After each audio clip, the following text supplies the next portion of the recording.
The Mindbuzz, now partnered with My Grito Industries. 3, 2, 1. Fidel, Gill, what's going on? I'm good. Thanks for coming out, dude. Thanks for having me. It's been a long time coming. Has it? Shit, I feel like I was just here. Yeah. No, it's been a while. It has. It's been a while. October or something. October. Like I was surprised that you wanted me back because I was like, I'm not a good, good guest. I'm not even a good interviewer. I don't know. I have a podcast. Maybe that's why I don't have that many followers and views. But Nah, you're good. I just do it for fun. It's just a hobby. He's blowing smoke, ladies and gentlemen. He has a very awesome podcast on YouTube and Spotify and all the other ones. Talking Again. So I got Fidel from Talking Again podcast. Boom, I'm here. Boom. So before we get started, we gotta try some of Firme Mezcal. Hell yeah! It's a Firme bag, which is a new sponsor for the Mindbuzz. All right. Thanks to My Grito Industries. So we're gonna go ahead and pour nice some. Look at bottle. check out the bag. And the bag. The bag is Firme, right? It is Firme. Have you tried mezcal? I have. Mezcal. I love mezcal. I'm a whiskey guy. I'll do tequila occasionally, but I'm more of a whiskey guy, so the mezcal hits perfectly for me. Oh, okay. There we go. It has that smokiness, right? Yes. Yeah. It's like smoky oaky. And mezcal, you sip. No, Right. we just shoot it like madmen. No. That's one thing, dude. Like the tequilas and stuff, and I can't do. I can't do shoot it anymore. Like when you're young. So like this mezcal is perfect, Or even tequila, I drink it real nice and slow. Yeah. So from what Oscar and the guys over there from My Grito, you do Smell it first. smell Kind of it? like wine, right? Mm-hmm. Yeah. Oh yeah, exactly. Yeah, I see, tú sabes. Tu sabo. Yeah, You smell it a little. smell it. And then you do You do a besito. the besito. So you just take a little. Like Art LeBeau. Yeah. Dude. That was the opening of our episode, Yeah. right? Art LeBeau. You guys didn't even cheers. Oh, Oh shit, yeah. there we go. Salud. See, that's why Salud. we have Amber back there. She Yeah, she keeps knows. us in check. Cheers. Well, that's good, man. Isn't it good? That's good. I like it. Yeah. Very like this particular bottle, Espadín is, I guess, like your intro to mezcal. Okay. I'm fairly new to mezcal, and this is a good starter Nice. bottle. You can go down to the show description, go down to firmemezcal.com, and I believe you use code MyGrito and you receive some % off Oh, nice. on purchase. I'll have but to yeah. pick up a bottle. Yeah, go check out firmemezcal.com and give them a follow on Instagram, please. So, So- are you gonna start giving this to the guests as they come in? Like each one gets a bottle, not a shot, a bottle to take A home. bottle? I don't know. We got to work that out I don't with. know if you're mezcal. Send us more. Yeah, we got to work that out with You Oscar. guys gotta send them more. We gotta, I'm definitely gonna check. I'm not lying. I'm gonna check this out. I want to buy a bottle. Isn't it because good? I haven't. I need to replenish my mezcal Yeah. at home. Look, Check it see? out. They have. Oh, there all you go. these. Espadín. I can. Ensemble. Ensemble. So it's like silver, firme, jabalí. What's the black and red one? The one that's on top there. This one, it Yeah. says Ensemble Oh, Mezcal. okay. So the literature's on the left. So 9 years, toda la agave, 12 to 15 years. It says it Is won. it ensemble or ensemble? Oh. No, I think it's Ensemble? ensemble. I don't even know what ensemble Yeah, means. Ensemble, I think you spell it differently. Okay. I don't know. I'm reading it all in Spanish. Whatever. Jabalí. Amber thinks in Spanish. So. Jabalí is Does she think in Spanish? Mhm. I think in Nice. both. Yeah. Spanish and English. Yeah. Destilo con cempasúchil. Cempasúchil. So, espadín destilado con cempasúchil Destilado y con mandarina. Cempasúchil is the Dia de los Muertos flower. Oh yeah, yeah. That the little like one. orange one. The orange or yellow one. Yeah, right? That's and one. mandarins. Oh, I'd like to taste that one. Nice. Oh, it's coming soon. Ensamble de 6 agaves. Nice. Firme mezcal 100% Tobala. What is that? That Yeah. sounds I don't nice, know. dude. And they're maguey tovala. What's a tovala? What's a homogeneous long body, lightly smoked with fresh floral cocoa? Oh, that's my body type. oh, No. nice. Is that how you identify? I identify as Firme Mezcal. Oh, Firme Mezcal. I thought homogeneous. What are you looking at? What is this? That tovala or tovala? Oh. I don't know. I'll have an answer for you guys later. Yeah. All right. Keep looking it up. But yeah, go check them out. FirmeMezcal.com. At them on Instagram, Firme Show the Mezcal. bottle one more time. Okay. Let's see it. There we go. It's a nice bottle. It matches with our back light, right? Let's see who Van and Wham it better. There we go. There you go. I'm trying to get a sponsorship too. It's your tryout. It's my tryout. Hi, my name. Talking Again podcast. Check it out. So what's up, dude? Thanks for having me on. What's Appreciate up? it. What's going on? I'm good. We Been are busy. Yeah. Yeah. Work. Yes. How's that going for It's you? going great. Yeah. Very great. Yeah. And for those of you not watching, we are podcasting live from a Dumpy old news station. dumpy old news station. You know where that's from? At the end, what? You know where that's from? Sounds so familiar. Yeah, it's on the radio. I was gonna say Willy Wonka. No, it's from Jack FM. Ah, Jack. Mm. Dumpy old studio. And No, I was gonna say that we're recording live from the bottom of the Atlantic Ocean in a submarine. stop. Oh, too soon? Is it too I soon? think so. I don't think so. What do you think? You think they're gonna find it? I don't know. I don't really have much of an opinion on that. I really No? don't care. They only have Sorry. a little over a day left of oxygen. Is that right? Yeah. I really don't care. Is that bad? Is that bad to say? No. Well, I mean, No, I mean it's Is it wrong? I should not have said it that, huh? it's just Can you edit that?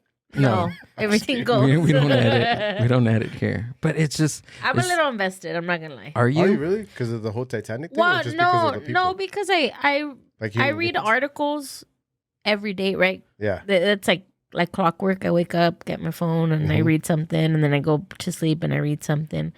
So I read that one and I was like, it's interesting.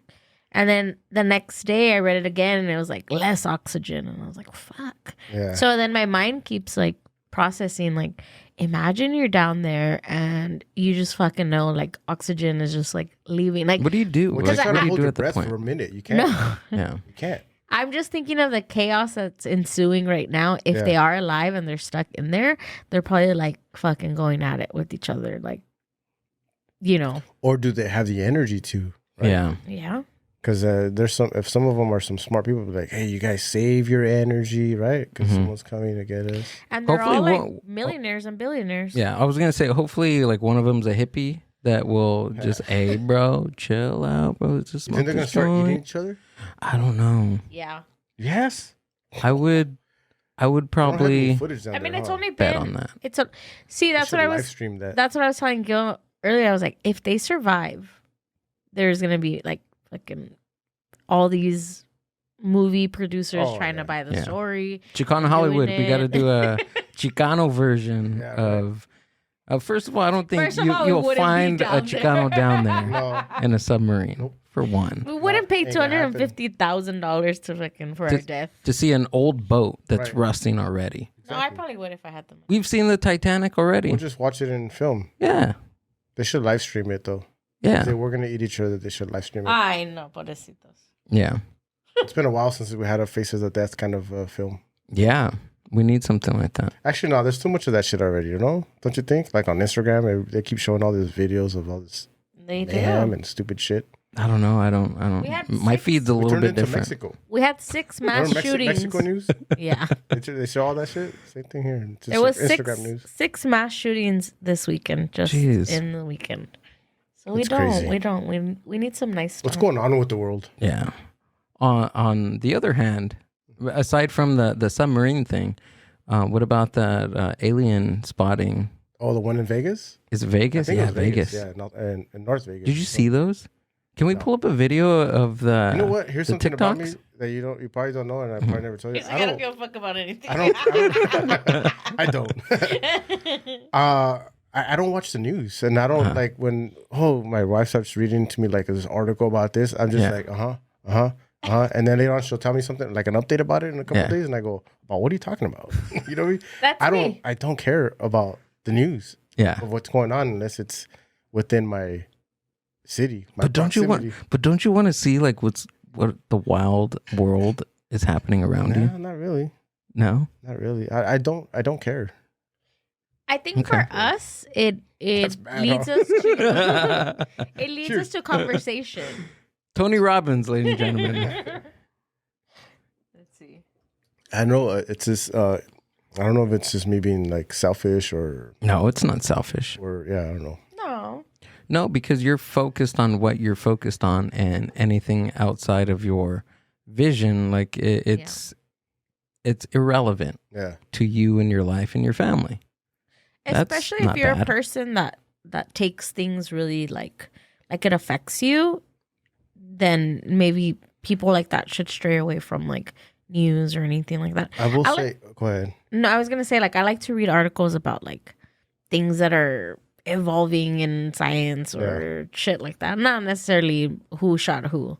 The other stuff, you know? But she likes the cheese. The cheese may? The cheese may. No, I gossip? like the Or the, what is it? The housewives? No, I don't know any of that stuff. No, she's actually the one that told me about the submarine stuff and the aliens. If you would have came on the podcast and would have brought this stuff up, I would have been, I don't care. Yeah. Yeah, I don't care. I don't seek it out. I see it. I see like there's an article and I go, oh, okay, it's clickbait, you know. Meanwhile, it's really like, a legit story. But I just go like, nah, I don't even want to. Like aliens invading California. And he's like, I'm too busy watching cat videos. I'm just kidding. Well, here's this one. Like. Is that the one on TikTok? Oh, yeah. Give me some volume. Is that the alien one? Yeah. I have butterflies, bro. Oh, there it goes. Remember that family in Las Vegas that claimed a UFO headphones landed in their backyard and say they saw an alien? Well, if they decide to come back, the police want to have more evidence. They set up cameras in the yard of the family who made the original 911 call. Sources close to the investigation said they do not believe the call was a hoax. Hello, I'm Mark Brown. Get more great ABC7 content by clicking the subscribe. That wasn't that much. No, I'm going to look up. We got to get the Mindbuzz TikTok on here. The TikTok one. Yeah. That I showed you last night. Was there anybody like freaking out? Yeah. They were freaking out. They were. I didn't really see much of anything. But when did this story come out? A couple weeks ago. Oh, it was a couple of weeks ago? Yeah, like 12 days ago? Yeah. Oh, okay. 12 days ago? Man? I thought it was new. No. 100% they are not human. Is that what it says? Yeah. Yeah. That's what the audio, that's what the guy says. Oh, yeah? Yeah. But how do you know that they're not human? And how do you know he's just not tripping on some good Las Vegas weed, Las Vegas mushrooms or something? Just like Amber said, like the whole science thing, I always try to like science it up. You know, when people say, oh, I heard this and I heard that. And I'm like, well, it's an old house, wood, they make noises, you know. That's me. I always try to justify it like that, right? You know, oh, it's the wind, it's the wind. You know, it's a fucking acorn that fell on your roof or squirrel that's fucking around outside. You know, and most of the time that's what it is, dude. Like I'll go out there and I'll look, and that's one of the things I love to do is like people watch, and I love to just watch.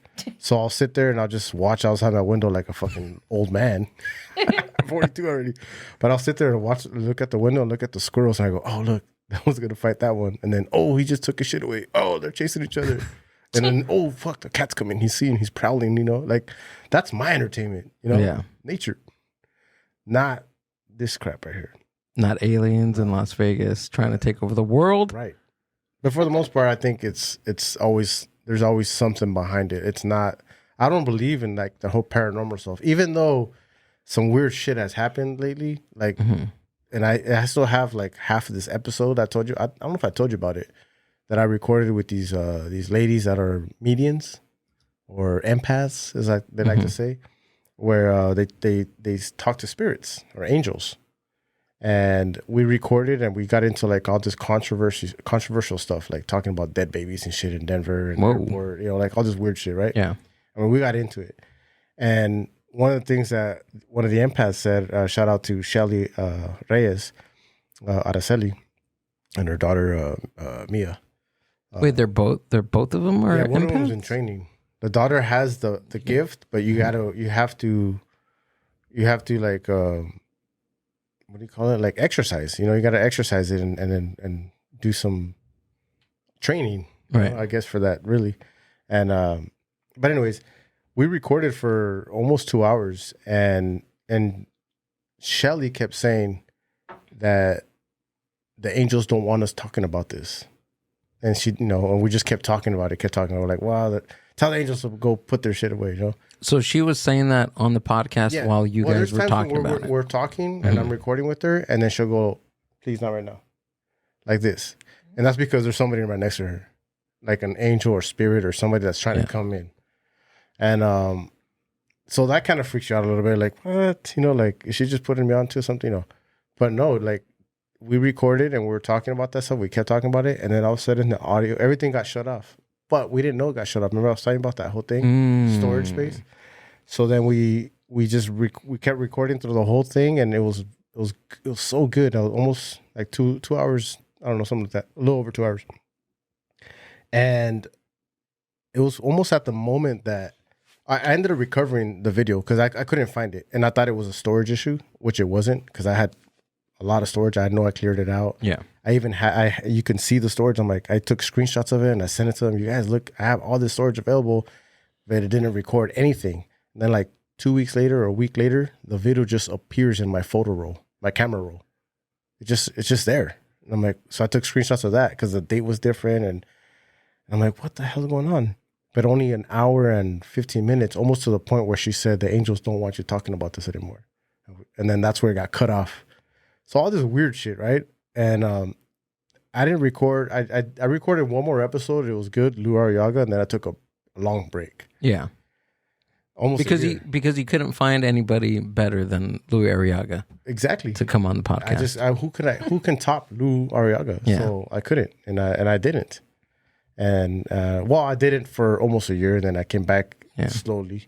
But the point I was trying to make was that whole weird paranormal shit kind of stuck with me, where I'm like, well, is it possible? Did that happen? Or was it a weird thing with my phone? So what are your thoughts on it now? Do you think that was just a weird thing with your phone and syncing issues and storage, or do you think... I still can't explain the fact that I know they had storage available. It only recorded a certain amount of time, almost at the same time that she said, stop, like, they don't want us talking about this. I haven't even got... Okay, here's this. I guess the answer to the question is yes, I do believe a little bit in it, because I haven't even had the, I guess you could say, courage to edit just that 1 hour and post it. This was a year ago, over a year ago, because we recorded that like in May. And I haven't had the courage to even edit that and put it out there as like a special episode. Maybe I should get someone to do it for me. Yeah. But I do want to put it out there. And I even have like a clip from their episode, that because they're also podcasters, where they talked about that. Like, look, let's just tell you guys what happened. This happens to us all the time. To them, it happens all the time, where electronics just turn off. Really? Oh, yeah. So while they're recording or doing something. So lights go out, shit like that. So they talked about it and they explained a little bit. So I wanted to get their clip, 10, 15 minutes of it, and post like what they talked about, like what they said. And then maybe I'll come in and I'll say something and then post that episode, right? Here's only an hour and 15 minutes of what we recorded. I just haven't had the courage to do it. Why? I don't know. Maybe I'm a little scared. Do you think you're going to see something? Yeah. I want to record it in the garage where it happened. I want to edit it in the garage where it happened. Why? I don't know. I think because I don't want to edit it in my house. Oh, okay. You know what I mean? So I want to keep it in the garage. Yeah. Whatever it is. Whatever it is, you want to keep it in the garage. But not inside my house. Right. So, I don't know. We'll edit it for you. Weird, right? Yeah, we'll edit it for you. I don't care. We're not scared. Just kidding. I'm scared. He's scared. I'm not. I'm like you. Some Firme Mezcal and I'll be good. I grew up with my mom saying, my mom never scared us of like La Llorona, El Cucuy, nothing. She never did? Never. My mom was not. I'm the complete opposite. Yeah. Like that. Yeah. So I grew up with my mom never like, oh, te va a agarrar un señor, or oh, never. My mom was not. She's like, I never want to do that to you guys. I don't want you guys to be afraid of anything. And my mom was the type that if there's a noise, you get up and you go see where it's at. So even like, I lived by myself for a while, and you know, there was a night where I was like completely by myself and I was asleep and something fell. Boom. And I never thought like something paranormal. I was like, fuck, someone came into my house. And I had a little switch knife that my dad had given me. And I said, you know what? I can either barricade myself in the room and wait for someone to come in, or I go and I see what it was. So I remember I opened the door and then I was like, I have a knife. And I'm all yelling in my house like crazy woman. And then sure enough, it was something that fell from... I had this like whiteboard on the fridge and it fell. I went and picked it up and I went right back to sleep. Was your first night alone from like being alone by yourself? Was it weird? Was it scary? What was your reaction to that? What was your feelings? Yeah, I mean, it was scary. Like, again, my fear is never like, oh, a demon or a ghost or anything. Spirit or no. My mom always used to say too, she's like, don't be scared of anything like that. She's like, what you need to be scared of are people, like real people that humans can actually harm you. Right. So yeah, I was scared, but I mean, I would just make sure that everything was locked. I'd go to bed. I'd either read or listen to something that wasn't gonna like scare me or startle me, and then that was it. I would go to sleep. Yeah. When you were showing me those alien videos last night, like you were like, okay, I need to stop watching these because I'm gonna dream of something weird. I said weird, yeah, like, right? And did you?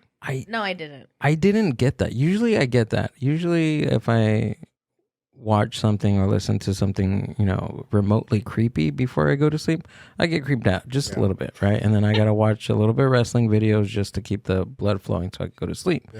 But last night I didn't feel that. And I think because I was mostly intrigued on, okay, they got some good footage of some aliens in Las Vegas. Wait, did they get good footage? I don't know. Did we? Oh, no. Yeah, watch. No. I found it. It's good for 2023. Oh, I think. This one looks crazy. I'll tell you that. That's cool. Las Vegas UFO light similar to the light on the sky from the cop's body cam. So it's from the cop's body cam. Yeah.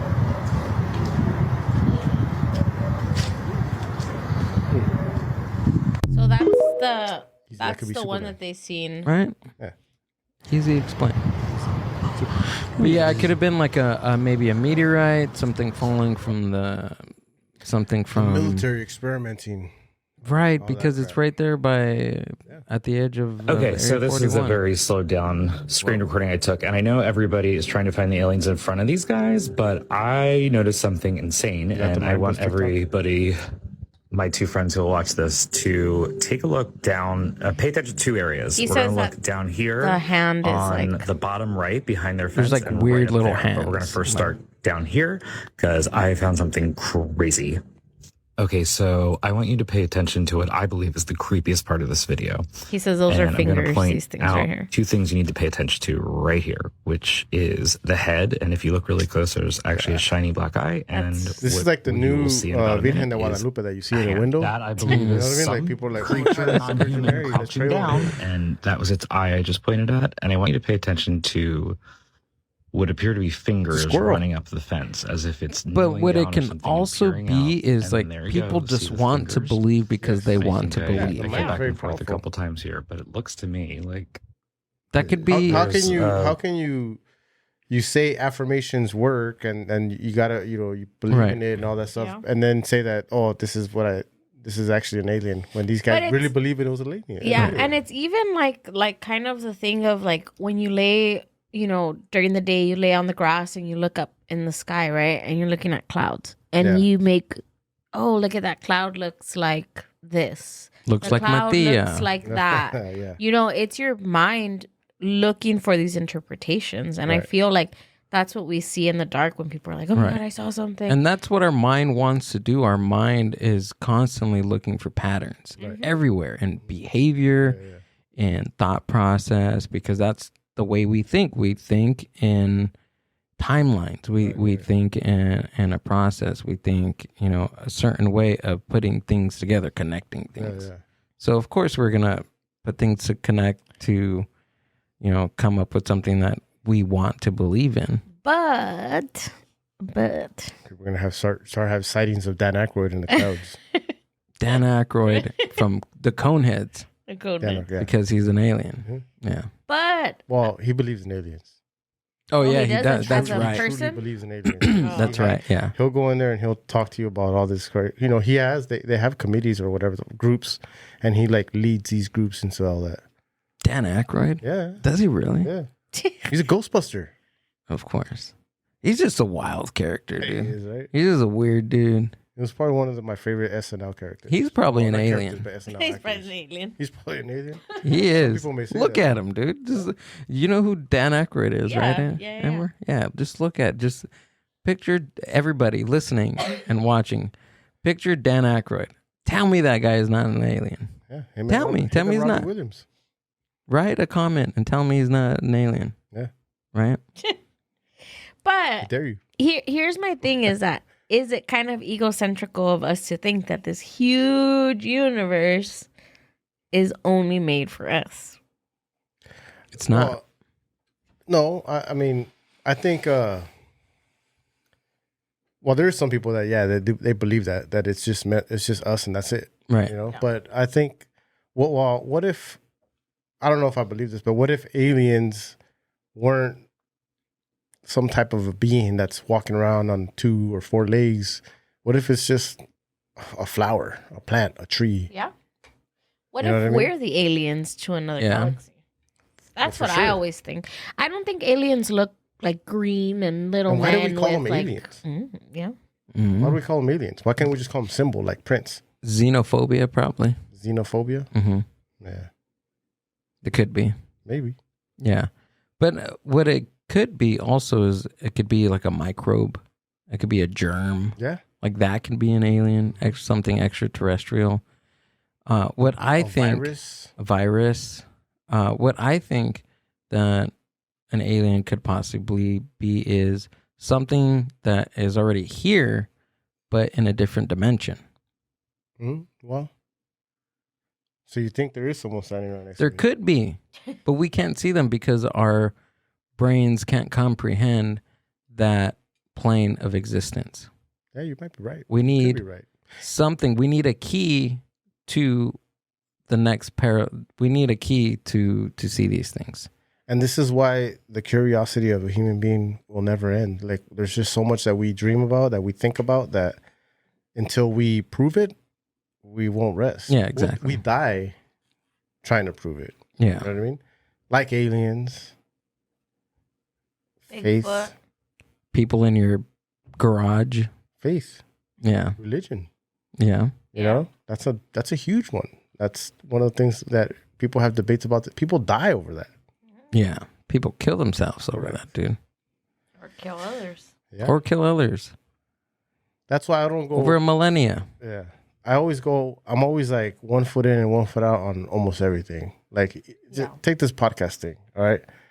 I started it and I was like, kind of like you, where I was just gung-ho, I want to make this thing like huge and let's go. Well, when I started it was supposed to be a casual, just hobby. And then it turned into like, I'm doing this a business. I started getting sponsors and once a week. And before that, I was doing 2 episodes a week. That shit was a lot. And then I went back to once a week. Just trying to put it out there and it just got too much, you know. And then I have the family at home and I'm taking time away from them. And, you know, hey, I can't go to that event because I'm going here. And it just wasn't for me. You know what I mean? Like, and I see that people like yourself that are doing that thing, that I think that's great. And I love what you're doing. I love that you're upgrading all your equipment and you're getting into networks and you got the sponsor right here. I love all that. And I love that you can do it and you're passionate about it.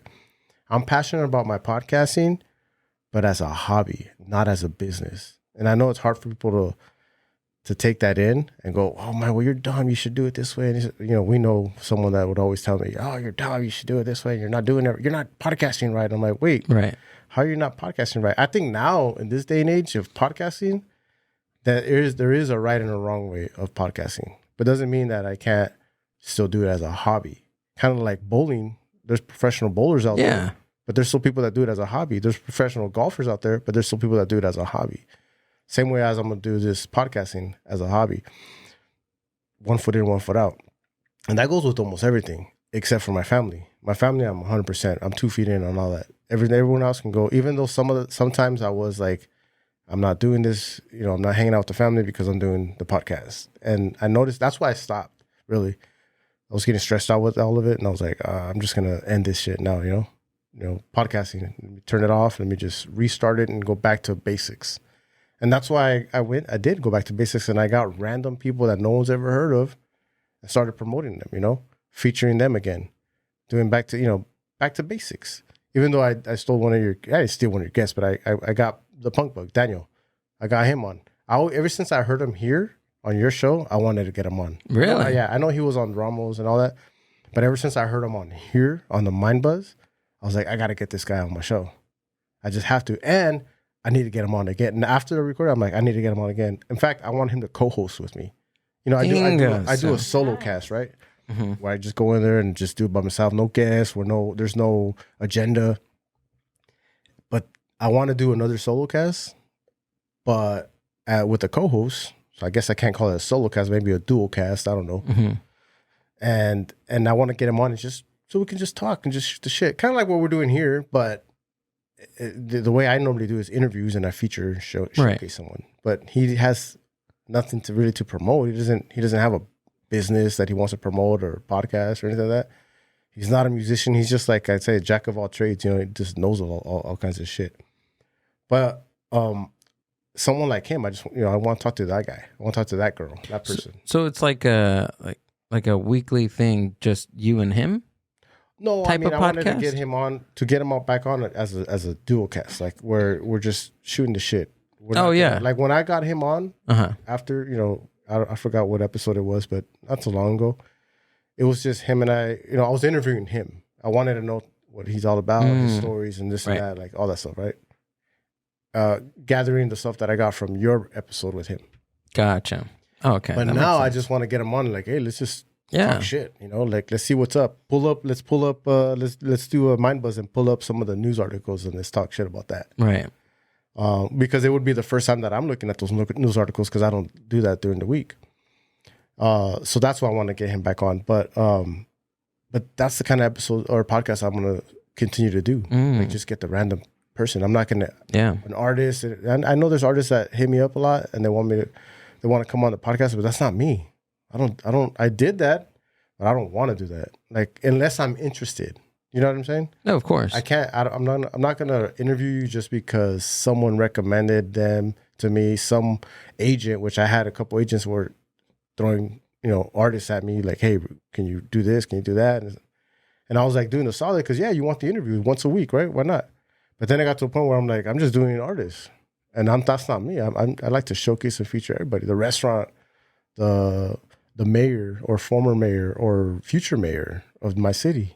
I want to interview that guy, which I did. I interviewed a councilman. Hopefully he'll be mayor next year. He should be mayor next year, but maybe I can get him back on, as a mayor. That's the kind of interviews that I want to do because I'm interested in those. I'm a nutball. I sit there and I'll watch the 3-hour city council meetings. I do that. I sit there and watch all that shit like an idiot. Yeah, I remember you telling me that. But anyways, I know I went on a little rant, but yeah, 1 foot in, 1 foot out. It's kind of how I live everything.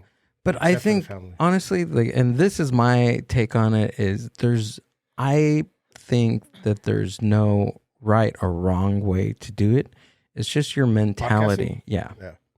And podcasting or anything. I think just with anything creative in general, there's no wrong or right way to do something creative. There's just not. I think it's just your mentality and what your end goal is. Like, what's your goal? What's your 1 year goal? What's your 1 year plan? What do you want to do? Right. Then build that plan. Is there a way to do it? Is there a wrong way to do it? Maybe not. Who cares? Or you just want to do it for fun? Do it for fun. Go crazy. Right. But if you want to create a business out of it, then you got to look at it from an entrepreneur mindset. then there's a wrong or right way to do it. I think if you just want to be a hobbyist, then that is fine too.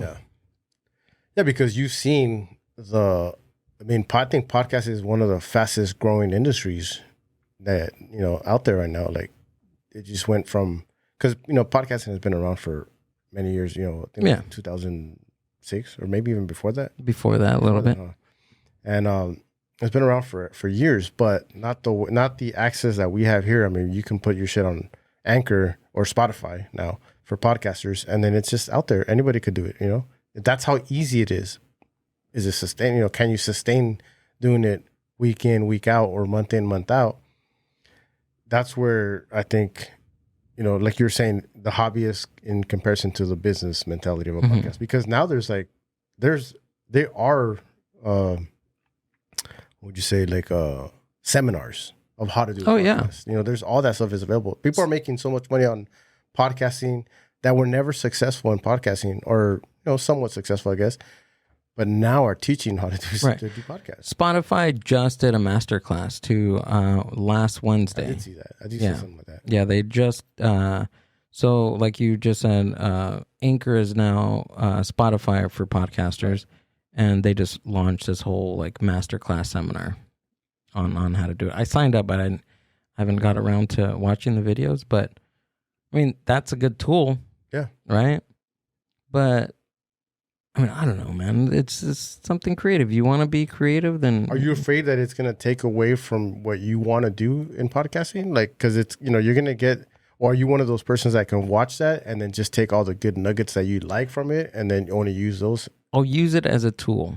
Okay. What do I need? Yeah, right. What can I use this to elevate what I'm doing already, or how can I do it to, maybe there's solutions in that masterclass that will ultimately help me with the solution, right? Last night I was telling you about the mishap last night. Right. We did a podcast last night. Everything was rendering. Bummer. And I didn't have a backup. And I mean, good thing Justin Amen, awesome guy from the disaster party, he understood that, and we're gonna reschedule something else for hopefully the near future.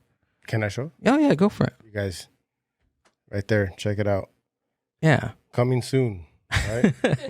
Or he was here last night, but stuff like that. Maybe there's some solutions to that, right? That's how I would use it. I like when I watch videos on YouTube and stuff, of course I love my wrestling videos, but I also watch videos on how I use them as tools, right? We got to use the internet for something other than alien videos and looking up submarine being lost in the Atlantic Ocean. We have to use this internet as a tool for us. What podcasting. It was intended for. Yeah, exactly. Yeah. Podcasts for tools and podcasting. There's, like you said, there's people out there with the videos on how to do podcasts now. Yeah. Of course, I'm going to watch them. I'm not going to. Well, I'm sure you watched a shitload of videos just to get this thing started, right? Of course. It's just like I did. Yeah. I knew nothing about these.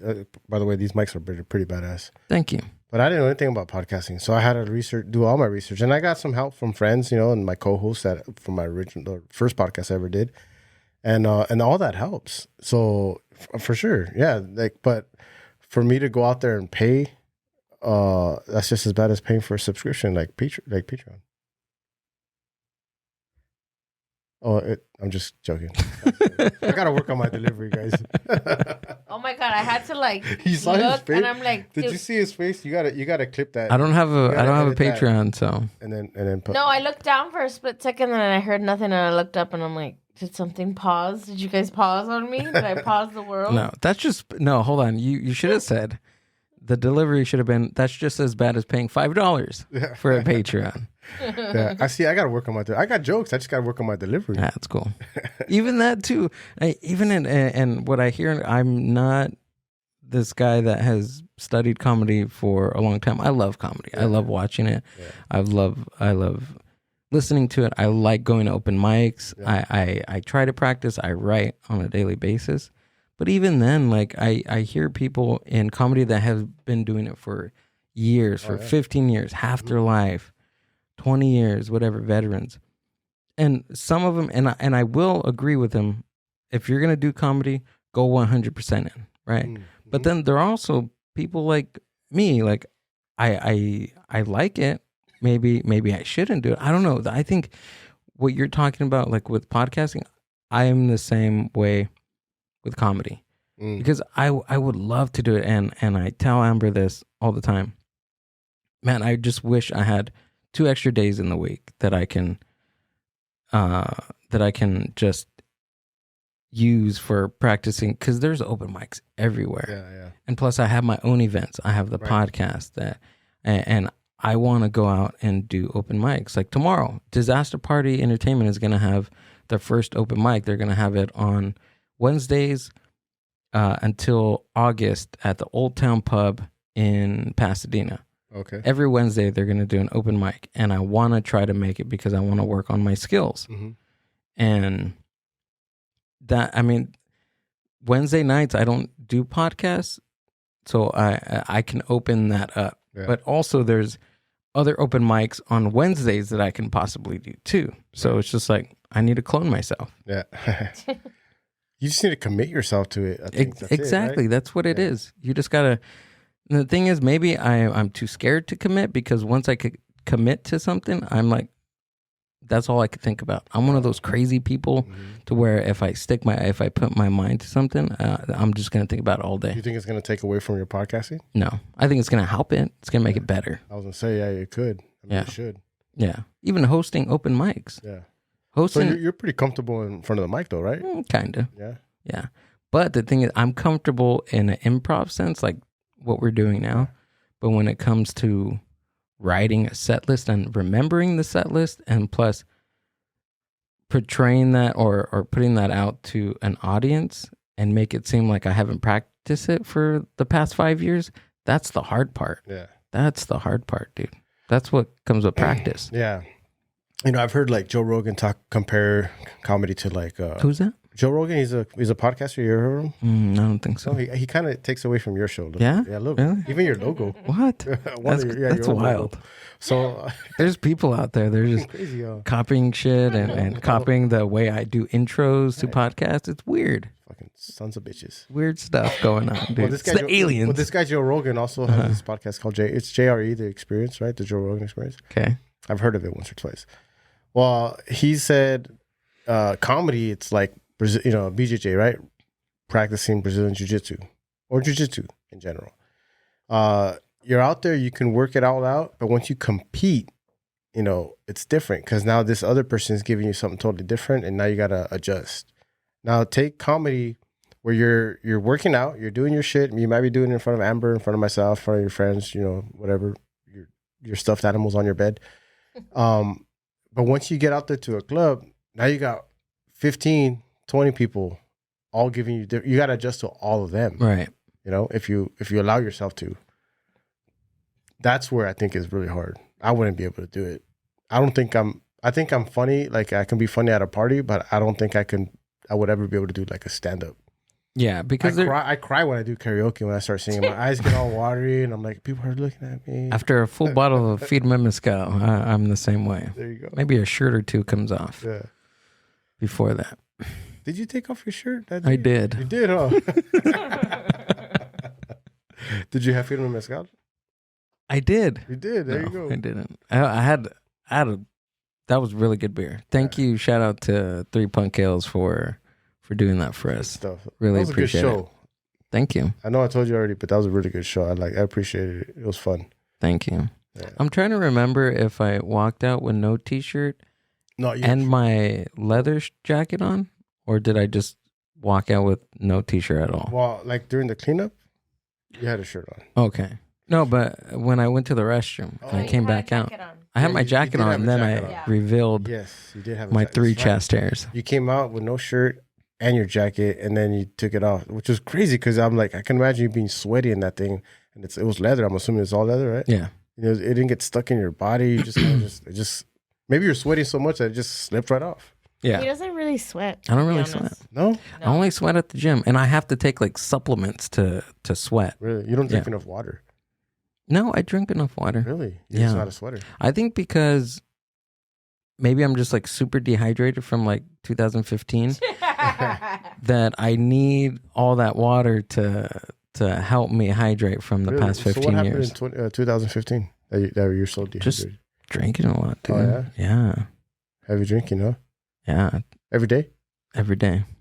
Just every day. Beer or alcohol, tequila, everything? Whiskey? I was into like the hard liquor because I don't like beer. Okay. When I first started drinking, I didn't like the taste of beer at all. The malt liquor. Mm-hmm. Oh, who likes malt liquor? I don't know. OE. Yeah, I never got into that. But I didn't drink beer. It was all tequila, vodka mostly, Jägermeister. Yeah. So why were you drinking? You just fucking lit. You're lit. The party's lit. Let's just go. To get out of my head, dude. Oh yeah. Yeah. Do some shit. Go do some shit. Go get into some antics. Yeah. Yeah. I was troubled in my early 20s. Oh, is that right? Mm-hmm. Oh shit. Yeah. So I needed. Is everything good now though? Yeah, I think so. Yeah. Yeah. What do you think happened in your life that you got over all that shit? Did you talk to somebody? Me? No. Did you meet somebody? Is that when Amber came in the picture? Could be. Right? I think it was just a combination, like, of a lot. I think having not a toxic partner, for one. So someone was enabling you. Things were going great at work, at my past job. They were going great. I think I just had a push to change my life just a little bit. And that little push, that's all I needed. I needed somebody to believe in me, somebody to know that I'm working hard to change my life. There you go. And once you have one person, you're just one person, either somebody else or yourself. Because I didn't believe it. I didn't believe it in myself. I needed somebody else's validation for that. Wow. And then towards the end of that, now knowing now I'm older now, I didn't need somebody else's validation. It was me. I needed to change my mind first to change my life. Yeah. So no health scares. Not that I'm aware of. Well, because a lot of people will drink or do drugs and then they have that health scare and that's when they start changing their lives. It was the DUI was you got DUI? The DUI was one thing that kind of messed me up, but I was still fucking up after the DUI. Oh yeah. I was still fucking around after the DUI. I'd probably still be drinking after the DUI. I'd be like, fuck, I got a DUI. But I think it exactly was like also, I think it was just like, I don't want to say like, oh, because I made a joke earlier when I was like, it was me, but it's not. But I think that also just the environment, like it was different. Like, when we would go out, I didn't drink. So it kind of put him in a place where he's like, well, I'm not going to get trashed because she's not drinking with me. Or he would come to our family gatherings and no one was like drunk or, things like that. Change your atmosphere. To where it was like, okay, or we did things that were unconventional where before it was like, his fun was going to a bar or going to places like that. And now it's like, we can go and have fun somewhere else, doing something different, things like that. So I think all of that shapes someone too. Isn't it so true? Like when your parents used to tell you back in the day, dime con quién andas y te diré quién eres. Isn't that shit so true? Do you know what is it? No. What is that? It's just, it means, it says, tell me, dime con quién andas y te diré quién eres. Tell me who you're with and I'll tell you who you are. Oh, okay, yeah, it's the saying in English, I think they say is birds of a feather flock together is kind of what that's like the saying. Or or like show me who your friends are and I'll show you who you are. Yeah. Same shit. Yeah, That's the English version? Yeah, correct. Yeah. That feather thing, that was probably from like the 1870s or something. I'm an old man, dude. I'm 42. You're like, it's that feather, dude. So what was it with white people in the 1870s with feathers? Feathers were weird people. They had an abundance of feathers laying around. I don't know. Yeah, a lot of birds. Something, dude. But yeah, I think it was dinosaurs had feathers. It was a combination. Dinosaurs aren't real and the world is flat. Is that right? No. I think that it's the environment, definitely. The environment, the change of environment, and then plus just the mentality of me getting older. I want I wanted something different. I didn't want to maturing. I didn't want to keep waking up with a freaking headache and going to work and working. Like, I think about it so much, Fidel. If my brain was at like a quarter capacity of how I was in my early 20s, like I could have done a lot more. Right. If I would have used that energy in a creative capacity, I could have done a lot more. Yeah, you should have, could have, would have, but right. How old were you in 2015? 2015, 21? I was 22? What? 20 years old? 24. So you're still young. You know, you're not even 35 yet. So for you to just have that mindset now, it's not late. You have so much time to get after it. Right. You're doing it already. You know, right now is the time where you're doing it, where you are getting after it. Who knows what's going to come out? That's the thing about podcasting. Who knows what's going to come out of this podcasting thing? But it's like the training for your next move. Or you could be the fucking podcast guru, whatever. Maybe that. But I think most people that take this podcasting serious like you are, it's going to be your stepping stone to the next move, the next big move. And you may still be doing this as a hobby, maybe, with making some money, but I think it's probably your stepping stone to the next move. Maybe it's stand-up comedy. Maybe it's something else. Maybe you're going to venture off on a totally different business, but this is what helped you out, or was the vehicle to get you to that. Right. You know what I mean? Oh yeah, 100%, because this has opened up my creative valve, like something just each and every week, like just it gets the turned. People that you're meeting, that exactly. you're talking to. Right. It's like boom, boom. It's a step. It's snowballing into something. I know I'm headed in a direction. Yeah. I know there's something along the way. I just gotta keep going. It's like a relationship, right? You don't actually go and you're not seeking for that thing every single day. You just keep doing your shit and it'll come. You know what I mean? Like that. I mean, unless you actually were looking for Amber. If you were looking for Amber and you stalked her, and that's a whole different story. Okay. But you know what I mean? Like, I'm sure you guys just met and were like, wow, you know, like this is cool. Actually, and it just kind of worked. No, see, she got the real story. I'm just kidding. But you know, tune into our Patreon for the real story. Just kidding.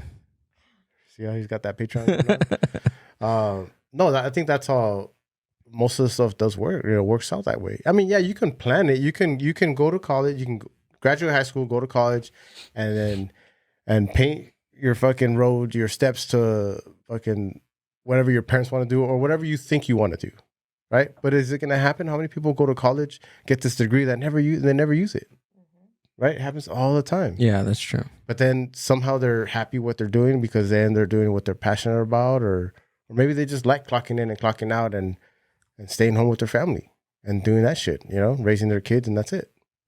Yeah, I think it's just whatever your mindset, whatever you want to do, right? Just do it. I think that's where I'm at now. Is get an idea or get something in my head that I want to do and do it. Yeah. For instance, live podcast show. There you go. I found some individuals, like-minded individuals that wanted to do an event. The four of us worked together, and did something great. And it was fun because we planned it. We've all wanted to do something like that, and we did it. Yeah. We shot, and we did it. And obviously, you were there. You had a good time, and it was great. It was great. I mean, you could have done without one of the podcasters probably, but it's all right. You know, could have been. It is what it is. I could have done without taking my shirt off. That was one thing. I could have got through the night without my set. I mean, I wasn't even worried. I missed your set. I got there too late. I missed. Oh, you missed it? It was early, right? Yeah, I missed it. You missed it? I heard you did. I'm like, oh fuck, dude. But do you guys have video? Is it out there? It's one of those things where if you had to be there, or you had to be there. I guess I'm gonna have to go to one of your sets. You gotta come out to something that I do. Yeah. Well, you're gonna come out to the open mic, dude. We're having an open mic in. Can I give this information out? July 27th. Sure. July 27th. Come out to our chat today. We're gonna have an open mic. New York. I'll be in Cooperstown, New York. Ooh, are you really? I'll be supporting. Look at my cheap plug here. Shameless plug. I'll be supporting the SoCal Outlaws baseball team, 12U baseball team, out at Cooperstown, New York. New York City. No, Cooperstown, New York. Oh, I don't know. Yeah. That's the city in New York. Oh, okay. Yeah, New York City is over. But we might visit New York City. I don't know. Yeah. But we're going to go to Cooperstown, New York. It's a huge tournament where these kids go out there and play with kids from all over the country. I think there's some international kids that come over and play. So that'd be pretty cool. It's a good experience for my son, you know? And, like I said, that's my 100. I support them all the time, my family. So that's where I'll be that weekend. Nice. So is this a team that your son plays on? It's a travel ball baseball team. Yeah, travel baseball team. Travel baseball team. Yeah. Travel ball. Travel ball. What's the difference? Play every weekend. So what's the difference between the different then the Little League balls? Little League. The Little League. Little League is done in one particular park. Yeah. And sometimes they'll play in other parks, but like it's called interleaguing, but it's if they have a minimum amount of teams. But most of the time it's played in one park, and it's just they play within that league, and that's it. Travel ball, you get to play against kids in different cities, in different states, and if you want to do it, you can play in different countries. Wow. There is internationals. There's a USSSA organization that does international where you can play that. So it's an organization of leagues. There's multiple travel ball organizations that host tournaments like USSSA, NCS, Perfect Game. There's a whole bunch. Those are a few of the big ones. And they host these tournaments, and they invite any travel ball team that's registered as a travel ball team, because you have to register as a travel ball team. But pretty much, yeah, you have your group of kids that play in that same team, and they just travel and play baseball against other kids. Damn, dude. And they start, bro, from like fucking 5 or 6 years old. There's some kids that are ballers, dude, at 6 years old, and they can hit the ball really good. I mean, you put that team at any Little League T-ball, and they'll just mop the floor with these kids. You know what I mean? They're that good. But they start at 6 and then they end like 15 right before high school. Some of them still play at 15 and 16, but that's very rare. But they do play. How old did you start your son playing? Travel ball, he started playing at... Like baseball in general. Oh, baseball, 4.5, 5 years old. Really? Little League, yeah. Wow. Did you know when he was born that you wanted to put him in baseball?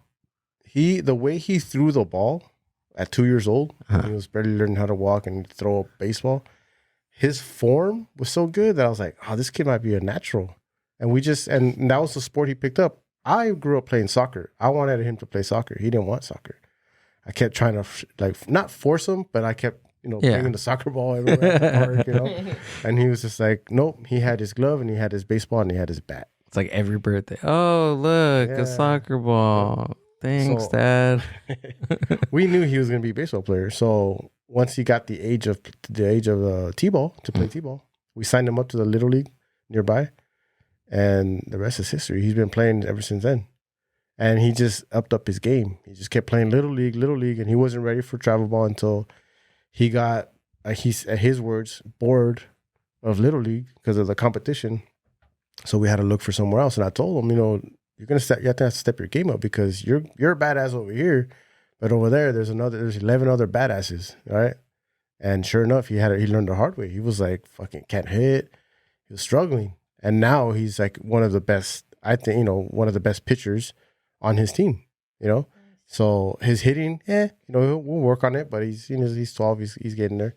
At 12 years old, he's 12? He's 12. At 12, but he learned a very great concept of instead of staying in one place, instead of staying on top in one area, he wanted to be better, right? Yeah. In a sense, right? He got bored. Mm-hmm. And he wanted to challenge himself. Exactly. He wanted to challenge himself, and you gave him the opportunity to do that, right? He's a wise boy. I mean, ever since he was little, I always knew he was just smarter than most kids, because he's just smart like that. I mean, he does some stupid shit like what every 10, 12-year-old kid's going to do, but he's really smart like that. He can grasp that. And he did. He made that decision. Obviously, my wife and I were like, well, we make the ultimate decision, but we wanted to leave that up to him. I didn't want to just force him into travel ball because since they were, asking us to do travel ball since he was 9 years old, and we didn't want to force him into it. Yeah, I could have just grabbed him and said, no, you're doing it, and here you go, dude, sink or swim. Right. I wanted him to be ready. I wanted him to tell me. And yeah, he did. He said, hey, finally he just came up and said, I'm not having fun anymore at Little League. I want to step my game up, you know? In fact, I had an episode about this because he's been on my show about 3 or 4 times as a guest, and he talked about it. And I let him, like, I just go, hey, when we're recording, it's just you, it's me, a podcaster, and it's just you. Yeah, I'm your dad, of course, and you're going to respect me, but you do have a little bit of freedom here with your words. You can say whatever you want. We kind of raise him like that, where we have that conversation with him, like my wife and I, because we want him to tell us anything, ask us all those questions that he's curious about. Because I'd rather him hear the truth from us than his friends. Yeah. You know what I mean? Because his friends are going to tell him some bullshit, you know, like, really, like all the kids do. So I always tell him, like, straight up, dude, just tell me, ask me whatever you want to know, and then I'll tell you. And if I really feel that you're too young, I'll tell you, bro, you're too young for that. Get away from all that. Because if you do find out, because curiosity, again, we're talking about that, he's going to look for it. It's, you know, it's on his cell phone. He could just Google it. But he has that respect for us that he's going to ask us. Yeah. And we'll tell him. So same thing, that's the way it works with baseball and in real life. And I hope I'm doing it right. Parenting is crazy. I don't know. There really is no right or wrong way. I think I saw a meme. It's like, at the age of, you know, since they were born till like when they're 6 months or something like that, they live to fucking die. Like they're out there jumping off of couches and running around. Like they're trying to kill themselves. It's your job to not let them kill themselves. And it's kind of true. Like you're trying not to fuck them up. But at the same time, like, you want to teach them your beliefs, right? Your faith, your belief, your what I'm trying to say here, your integrity. You want to build their integrity, but mimicking kind of yours. That's what they say. Like, your kids are a split image of you. And even though they have their own, they kind of, if they're smart enough, they're going to mash it and do their own thing, right? Take a little bit of what dad's giving me and mom's giving me, and then do their shit. Right. And be better, right? Well, hopefully, right? Be better. Yeah. Because some kids don't. Right, because I mean, as a parent, the only way you can teach your kids is what you know. Right. Actions. Right. Because even by your actions, you can tell them all kinds of shit, but if they watch you doing something else, guess what they're picking up? Exactly. Pick up your habits. And they're subconsciously picking up habits too. It's not even just like told habits. It's they might even say, I'm never going to do that. And they'll do it anyway. But when they grow up, guess what they turn into? Yeah. I did the same thing with my dad. Yeah. My dad swore up and down, don't smoke, don't drink. You want to be like me? Fuck no. Yeah. But I subconsciously picked that up because that's what I watched. That's what I seen growing up. You grew up with that. And for me, it was the opposite. My parents stopped drinking anything as we grew up because my mom was always like, I don't want you to see that example. I don't want you to see that, you know, we do that my parents did not drink for years. And then I hit fucking 17 and I was like, yeah, I'm going to get fucked up every day, you know? And it took years.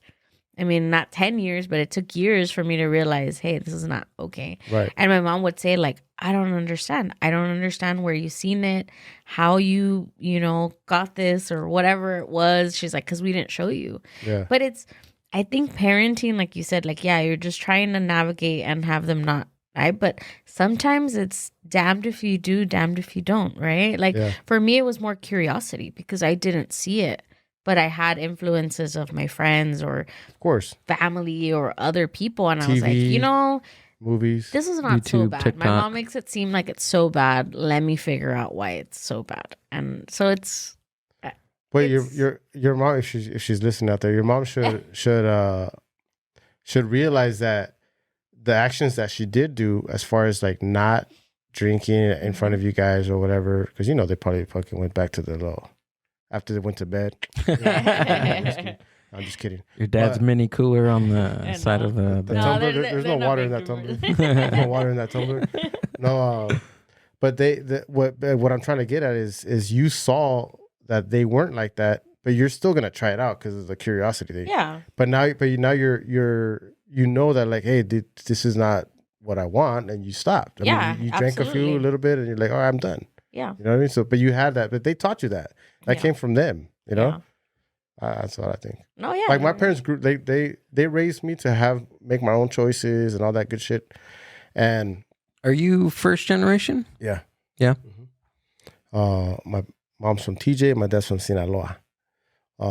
So they raised us like that to kind of make our own choices, but they would tell us what to do, if that makes sense. Mm-hmm. Oh yeah, of course. So that's how we grew up, and yeah, I've drank. I've got shit faced like fucking 3 weeks ago. You know what I mean? It happens. Like you just drink too much, and you're like, oh fuck, I didn't black out or anything, but I'm like, I drink too much, you know.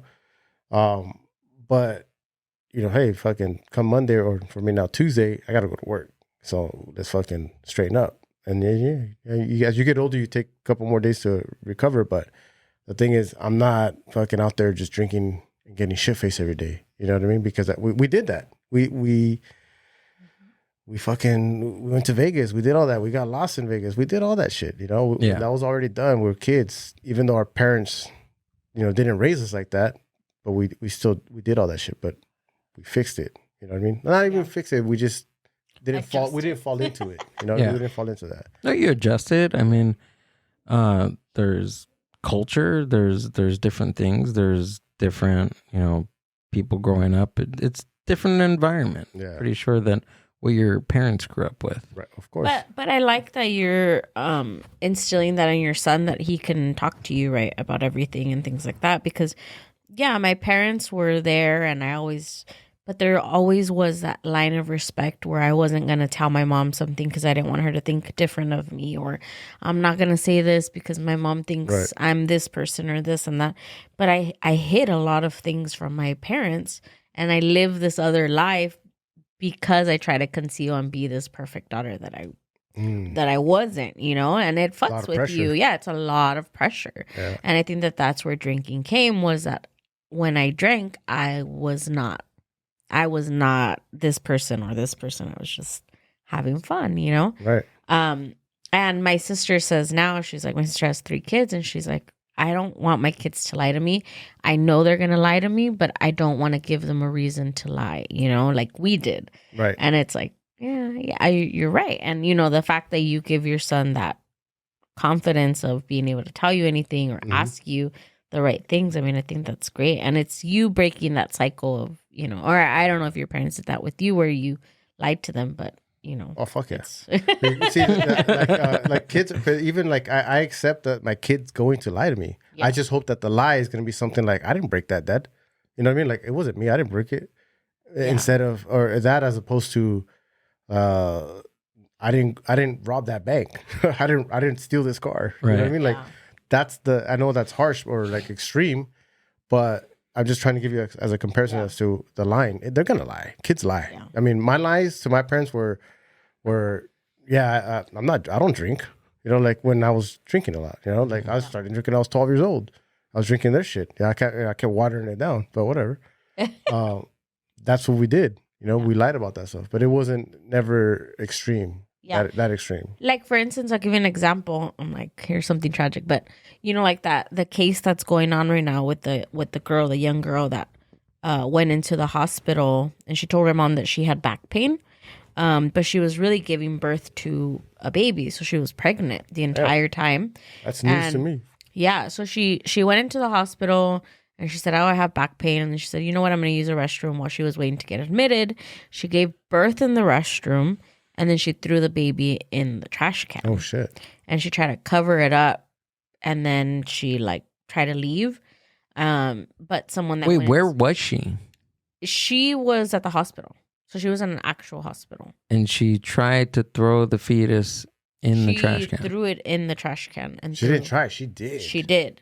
So a cleaning lady went in and was like, this bag is pretty heavy. Like, you know, like what's going on? Damn. Opens it up. And there's, and there's a full-size baby in there. And it was dead already. So they linked it to the girl because she had blood everywhere. Like, she just... So they're saying that she did this out of disparity because she was so scared of her parents, knowing that she just freaked out and did it in a moment of thing. But now they're charging her with homicide. Damn. So she's incarcerated right now. They did an autopsy to make sure, you know, did it come out dead or did she kill it and put it in there. So there's this whole case, and it all stemmed around being scared of her parents. Wow. That's why you can't instill too much fear in your kids. Yeah. In general, but not especially. Essentially, it's fear. Yourself. Yes, I think it's fear. But like, see, we grew up with fear too, and I think it fucked me up a little bit in some ways.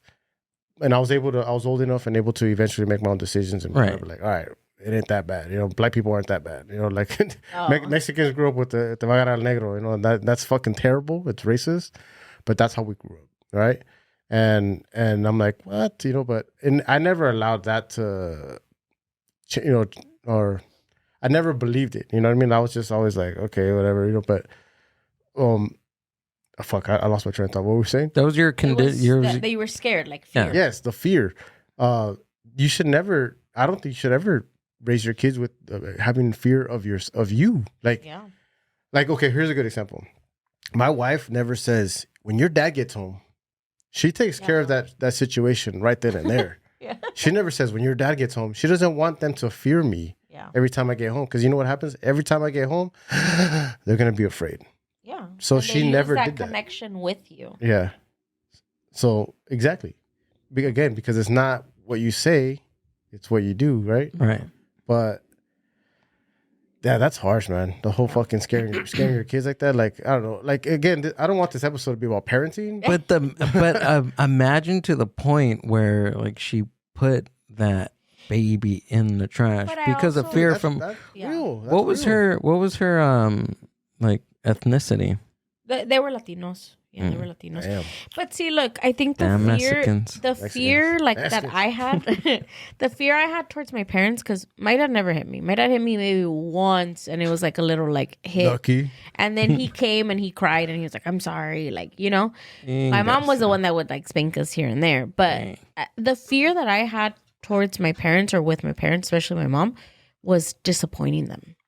That was my fear, was disappointment. The look in my mom's eyes when I lied to her and she found out that I was lying was like, I'll never trust you ever again in my life. Like, you betrayed me. My mom's was a betrayal. And that's something that I live with trauma now, where I have to validate, like, oh, are you not mad? Are you okay? Are we good? Like, because for me, still to this day? And not with her, no. But I'm just saying in general, like I find myself like with Gilbert or, at work or things like that where I'm like, are we good? Like, damn, she used my full name on that. Sorry, one. I'm like, I was gonna say, that's how intense. That's how intense this conversation is. Damn, Gilbert. I didn't even know your name was Gilbert. I thought it was just Gilly. I just thought your whole name was Gilly. I gave your whole name away. Damn. No, but so I think that with that girl, it was. I would hope that it's not like she thought she was gonna get beat, but more the disappointment of getting pregnant. How old was she? Do you know how old? Do we know? I think she had just turned 18, so she was still like really, really young. Yeah. Yeah, because she can't. I mean, that sucks because she wasn't able to comprehend. Okay, if I do this, put this alive thing that just came out of my body I can potentially kill it in the trash can by throwing it in the trash can. Like I don't understand why there was like no, of course, I mean, because of she was so young, she didn't make the connection of like, okay, this, I'm gonna do this bad thing just to cover it up for my parents. That's the awful thing. Mm-hmm. Would you say, this is great. Would you say that was a selfish move for her to do that? Because she was worried about how she was going to be portrayed in front of her parents, or her parents were going to react because of something she did? It's pretty selfish, no? Yes. And yeah. I'm probably going to. Selfish? Yes and no. Because I want to comprehend and I want to empathize on the fear that she had of like, doing that. But yeah, I think that her fear clouded what she should she should have done. Exactly. I think that the fear of her parent clouded her judgment for that situation. Mm-hmm. Yeah. But yeah, it was selfish because she only thought 100% of herself. Yeah. 100% guilty. But we're not putting this on the parents. But it's also it could be maybe some psychological things happening within the parent. We don't know. Yeah, we don't know depth. The either. true. Right. Yeah, maybe she was. A lot of people are saying that the parents knew. Because really? There's videos resurfacing of her being a cheerleader, and you can tell that she's pregnant. Like, she's not, like, she's petite, but enough for you to see that she has a belly going on. So now that's, I'm telling you, it's a whole case going on now. I'll tell you something. Most moms will know when their kids are different, when something's changed. Yeah. Most moms are gonna know. Especially, dude, this one's even crazier. They know when you had sex. They just know, like, hey, it's not because not because she's walking differently or anything like. They just know it's a mother's thing. They just know. My mom knew when my sisters, you know, like their first time kind of thing. Like she knew. They're like, you're eating that ice cream.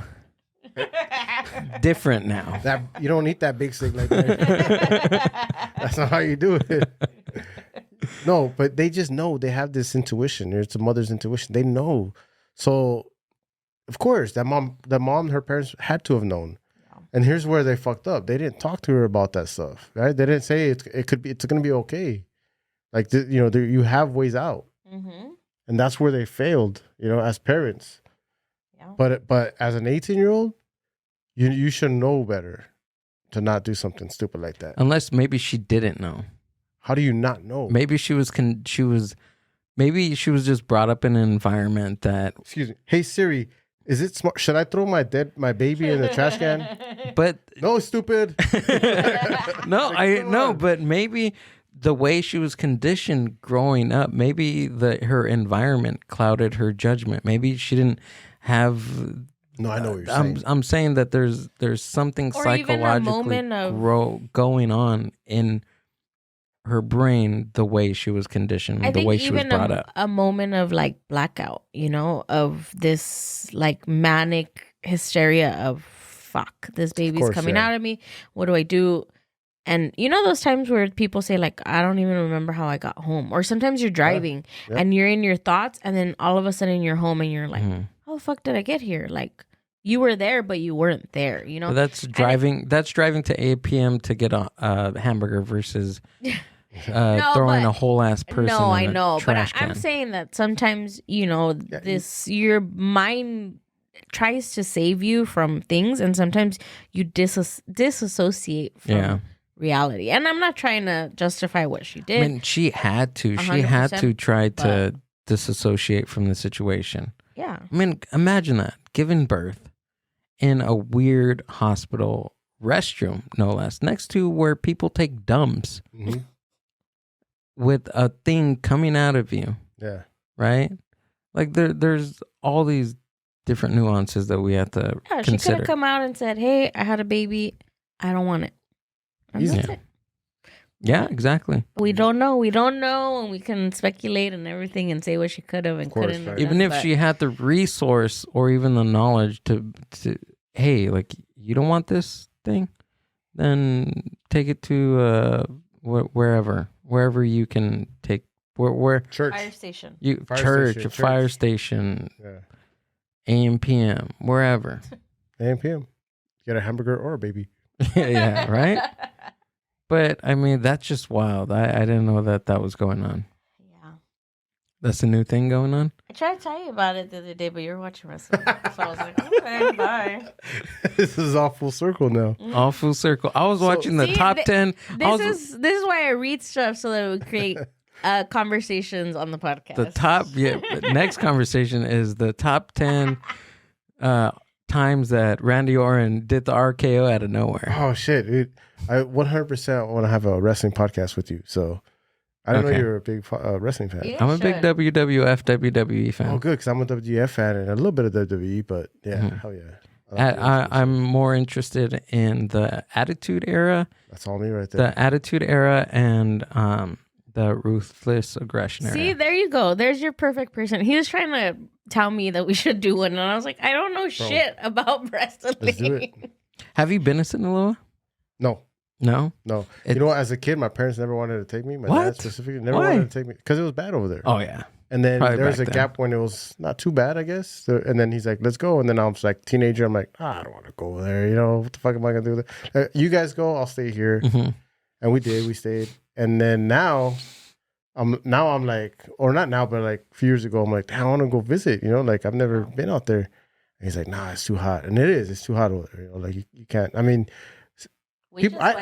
Shut up. You just went to Sinaloa? My family's from Went to Culiacan, dude. Culiacan? Mm-hmm. So it's not as bad as they say it is, or what? No, I've been going that little pause. I'm like, no. I mean, I've been going my entire life. And we go to Guamuchil. He says Culiacan because we went, the airport's Culiacan, and we were there for a little bit. But our ranch is still 2 hours from Culiacan, and then once you get to Guamuchil, it's another hour and a half in. So it's about like 4-hour drive into our ranch. But I mean, as long as you're not involved in any of that, there's nothing, right? I mean, you didn't see anything. What's the craziest? Wow, you saw like the guys that are guarding stuff. Yeah, the guy that was guarding with the AK-47 with a mask. That's But he said hi to you. That wasn't crazy. He said hi. He said hi. He did. Did he Hola. raise his gun and say hi like this? Like, hey. He's like, hola. No, they're just like, He went like this? Hola. Mine's bigger than yours. Yeah. hey, but you had a good time, right? I had a You even said awesome you were time. like, we should stay longer. I had a great time, but I didn't really start like understanding the details about Sinaloa until I got back. Yeah. And I didn't want to tell which him was before. good, which was a good thing. Would you panic? Would you think would have been A little bit, yeah. And after that trip, I started getting into Chalino Sanchez. Oh, nice. Yeah. Very good. Very good. I like Chalino Sanchez. I love Chalino Sanchez. You should go to Sinaloa. I don't know. Don't be scared. Oh, I'm scared. If I ever go to Sinaloa, I'm like, there was 6 mass shootings here over the weekend. There was not true. any. that is true. She's right about that. Yeah. You can get killed here in your own I backyard. think wasn't it like in Tijuana, Rosarito recently too? Like they found like Ensenada? was it Ensenada? And they found like a truck or with U.S. License plates. And Yeah, like but see, 6 those are people people dead or that 4 are people dead. involved. Yeah, they have to be, right? Yeah. For a person that doesn't watch the news, I'm that's like- pretty that's really So, okay. detailed. So I'm like, my the mom's from 2 things Ensenada, that I so I heard can tell. today. I'm sorry to cut you No, off, no, Albert, you're but the fine. 2 things that I heard today this morning, as soon as I got to work, all the yentas start talking, and they're like, "Oh, man, you hear about this?" And they talked about the truck, and then what else did we talk about earlier that happened? The alien? No. Just Submarine. The submarine. Oh. They talked about those are the 2 things they talked about. That's why I kind of knew a little bit about it, but not much. I was just like this. I was zoned out, and just I try not to get into that conversation because I don't know about it. I can't put in my 2 cents. Yeah. Maybe after I hear their facts, because everybody makes up shit. Yeah. Then I'll put in my 2 cents. But yeah, I don't know. I think going to Mexico is like going to any other country, and this is something that I've told Gill because I've traveled, and Gill, recently went out Now of the I'm Gill. country. Now you're Gill. I'm Gill. Sorry, I forget that on here you're Gill. But I think anywhere that you go, you need to go with respect. Whether Of course, it's yes. Mexico, whether it's Japan, whether it's Dubai, anywhere that you go with respect to another country. It's not your country, and it's not the way that you live here. So going with respect, and also not getting shit-faced and putting yourself into situations of danger. Uncontrollable situations. Exactly. So I think if you go and you have fun and you do it respectfully and safe, you have nothing to worry about. And that's the perfect time to play my clip for the Japan. Before we went to Japan, I was saying that I was gonna do whatever over there that I wanted. Just be An arrogant I tourist. was being an arrogant, or wanted to be an arrogant American over there in Japan. But I mean, coming back after that, I was like, I don't know. I had the wrong mentality going over there. You're not one of the Paul brothers. Mm-mm. Yeah. I think if I ever do go to Mexico, you got to go or to Sinaloa. I would have to go the same way I would when I go to Tijuana, Rosarito. Is I don't go there showing off like I have money. Mm-hmm. 1, I don't have money, and then 2, I know that shit gets you in trouble. Most of the time, like I remember in Rosarito, there's a dude that was just flaunting, and he was at a restaurant. He must have been throwing money around, and he got one in the belly. I don't know if he died or not, But I know that I heard gunshots, and most people run away, and me, like a fucking stupid tourist, American tourist, I ran to the gunshot, and I wanted to see what happened, and I saw this guy shot in the belly. What? And then I was like, oh, we can't be here. We shouldn't be here. So let's take off. But we left. But when I did my visual, the guy had jewelry. He had all kinds of dude. Nobody took his jewelry. That means somebody shot him for being a fucking show off. Mm-hmm. Someone that had more money than him, that had the jewelry, that didn't need the jewelry, didn't want the jewelry. They left the fucking gold watch, the chain on him. They just shot him in the belly, and that's it. And his family was over there crying and shit like that. Or he could have been a cartel guy. I don't fucking know. Yeah. But right. He looked like he was American. His car had a license plate was American, American. But anyways, it's just if you look for trouble, if you look to be seen, then they're gonna see you. Yeah, right? and it's sad because I refrain from packing my white suits and my white loafers for the Sinaloa trip. You don't want to look like John Travolta and Saturday Night Fever. No, it's just about being respectful anywhere that you go. That's not even being here, being respectful. And the perfect thing too about being in a different country and not speaking the language, like it humbles you. Like I don't speak perfect Spanish. I barely speak English. And I think just that humbled me enough. Even when we went to Japan, that humbled me enough to, like, there's something about being in another country and being like vulnerable, the minority, and being vulnerable. Yeah. And it puts you in as a human being, it puts you in a place. Like it puts you in this perspective of you're not the only one in this world. Your culture is not wrong, nor is it right. Yeah. Your country is not wrong, nor it's right. Like there's something about traveling that just puts you in this weird mindset of just like, you do not matter. Like there's other people on earth besides yourself. I agree. And that's my rant. That's your rant for traveling. Have you traveled anywhere? No, I was just thinking that I never been anywhere outside of United States and Mexico. Yeah. Never. Have you been deep Mexico or just? No, just the touristic, the tourism ones like Cancun, Mazatlan. Okay, you've been to Cancun. Oh, really? Yeah, Mazatlan. So I was close to Sinaloa. Yeah, I mean, you were in Sinaloa. Yeah.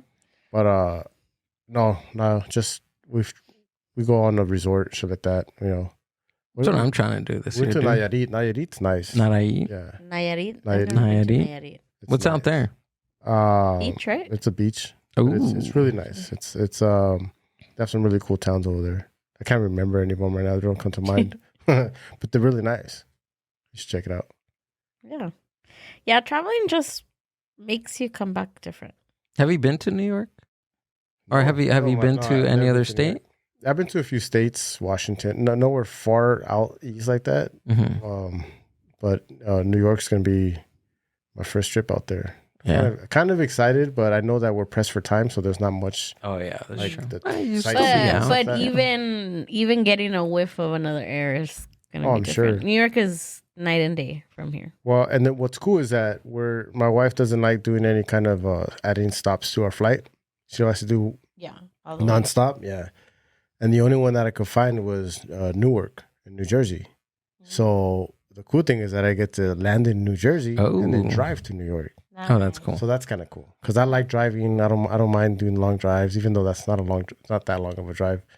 I don't mind it. So I get to see, the scenic route to New York, kind of, right? Yeah, driving out there. And then Cooperstown is totally different than like the city, New York. It's like a suburb. It is a suburb. Like we were thinking of staying somewhere in the like a Airbnb. But when you start looking at these pictures and then you look at the next town or the next house over, it's like the next town almost over. It's fucking far in between. Wow. It's like scary as shit. You're thinking horror movies, And like, hell no. We're not staying there. So we're staying in Cooperstown at the All-Star Village. They call it the All-Star Village. That's where they play the All-Stars. Nice. So we're staying in town, which is really cool. But yeah, we'll get to drive into it. And I think that's pretty cool because that's a good experience. You get to drive from one state to another, which again is not too far because everything's so tight over there, but it is what it is. Now, to drive one day, my dream is to eventually either when I'm retired or if I can do it, in the summer or something like that while I take a vacation, would be to drive from California, like cross country, to maybe New York or somewhere else, maybe just Florida, keep it down there, So that's my dream because I like driving and I like stopping. Just do it, dude. Do it. Well, we'll do it one day. We want to do the Route 66 one. Yeah. So it's from here to Chicago. Visit all the Yule Hauser stops. Mm-hmm. Maybe. Nice. Yes. If time allows. Yeah. We're taking a whole week, so There you is going to allow. If time allows for us to do that. That should be fun. And then small trips. I like going to Palm Springs or Palm Desert. Those are really cool little places to just get away because it's not a far drive. No. And it's an hour and a half. And it feels like you're at in a different place. Yeah, you go to a resort. Yeah. You can stay in a hotel over there, and it's so cool. San Diego's nice just to drive down there and hang out over there. Yeah, but San Diego's kind of similar to LA. I mean, your gas lamp is a little different. You get to drink outside. Oh, that's cool. Barrio Logan is a pretty cool place to go check out, dude. Barrio Logan? Barrio Logan. A lot of cholos out there, isn't there? No. It's not Logan as in like the gang?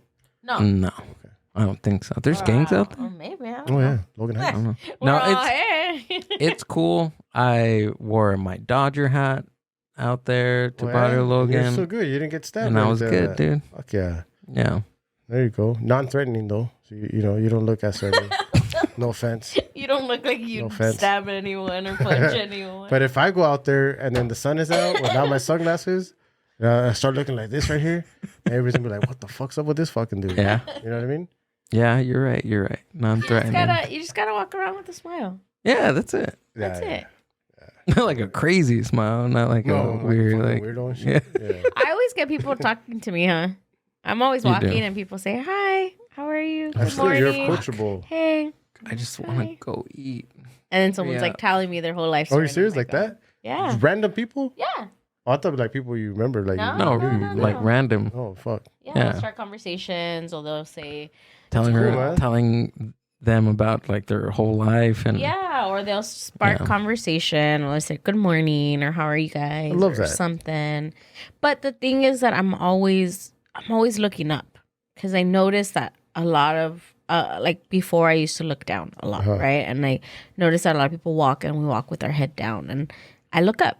I make eye contact if it's needed, or kind of nod my head and things like that. And I think that it makes a difference. And people feel like they want to approach you or even just wish you a good morning or a good afternoon or things like that. And I think it's nice. That's one of the hardest things to teach is confidence.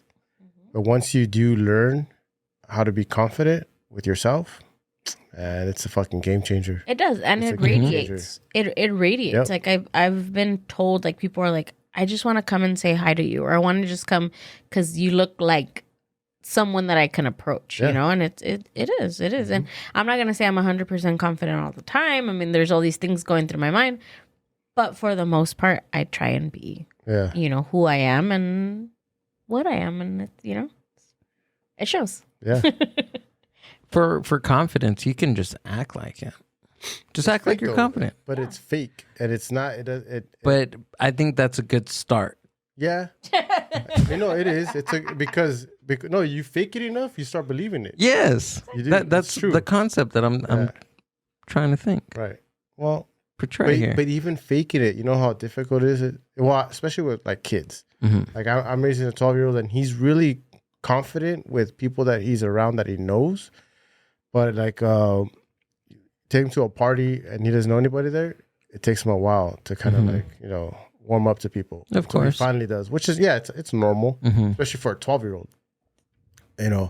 But one of the things that we've been working on is just take that phone down. Put that phone away for a little bit, because when you're walking, I want you to like start looking around, because what's gonna happen is we're gonna walk by and you're gonna be like, "What? I never knew this was here." You missed it, yeah. You missed it, yeah. And that's why looking down, it makes you miss things that you see that could be potentially in front of your face. Dang. I think for me, the way that I used my words and that I was able to talk to people was because that was my skill. That was my way of, let me introduce myself before you make an assumption of me or the way that I look or anything like that. Even with children, it was like, let me be me and you like me for who I am instead of, what I look like or whatever the thing was. So I was able to develop these skills of let me talk to people. You know what I mean? And I have that talk. And I think one of the things that my mom always told me was no one's above you and no one's below you. Like there's no one that's better than you and there's no one that's less than you. Yeah. We're all human. We're all, trying to survive and do the same thing. And I think that that's something that I feel because I don't feel intimidated going up to someone. I don't. I'm just, to me, they're another person like I am. They probably feel as awkward as I do, and it's like, that's, so I think that was one of the things that I took the most and I still try to live by is there's no one above you, no one below you. Yeah. We all bleed the same. Unless you're that alien from Las Vegas. You may or may not bleed the same. Yeah.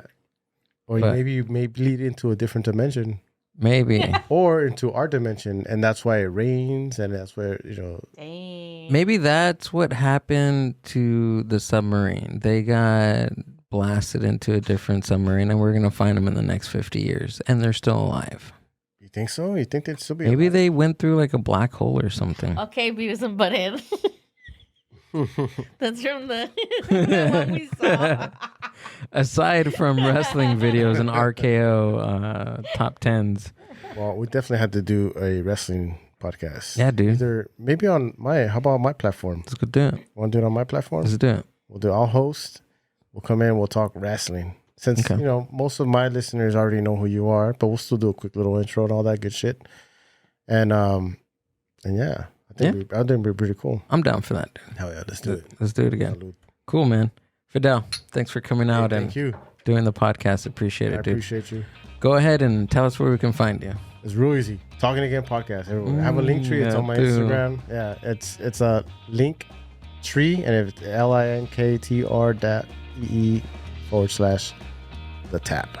The tap. So who won? So who won? Can people see that? Yeah. Oh yeah, that's all my shit right there. Hey, look, see that video where that guy has his hands in his Yeah. Yeah, that's a really good video. If you click on it and listen to the audio, it's Spanish only. So, maybe we can do subtitles eventually one day. But it's really good message. Les quieren dar todo a sus hijos menos la pobreza. Y esa es la gran diferencia. Si quieres dar lo... Hey, this is the man that called some lady fat, huh? Yes. But he's got a good message. Sorry. I was like, hey, I know this guy. but this message was not about the fat. Okay. Fat shaming anyone. Fat shaming anyone. It was pretty much saying like you want to give your kids everything that you didn't have, right? Growing up because of poverty and this and that. And it's like, no, man, like you let them be a little bit fucking poor, let them know what it feels like. Yeah. Then they're going to become a better person. Look how you became, you became a better person. So it was a pretty good message. And he's very animated when he says it, so it makes it a lot better. Gotcha. I'll show you the fat shaming one later. Show me the fat shaming one. I'm interested in that one. I'm just kidding. But yeah, so my link tree, you can find all that good stuff. I usually put the most recent episode and then Spotify, iPhone, podcast, YouTube. I have merchandise that nobody buys, but that's cool because I really don't fucking buy it from there either. Because it's just so plain and simple, dude. Like, look at it. I tried doing little creative stuff like feeling whiskey instead of feeling risky, right? Feeling whiskey. But it's just stupid. Yeah. The Mindbuzz Podcast. Did I talk over the outro? Click the links in the show description for that. Thank you, Firme Mezcal, for sponsoring this episode and the podcast. Go down to the show links, firmemezcal.com. Thanks, Fidel. Thank you. Appreciate it. Bye.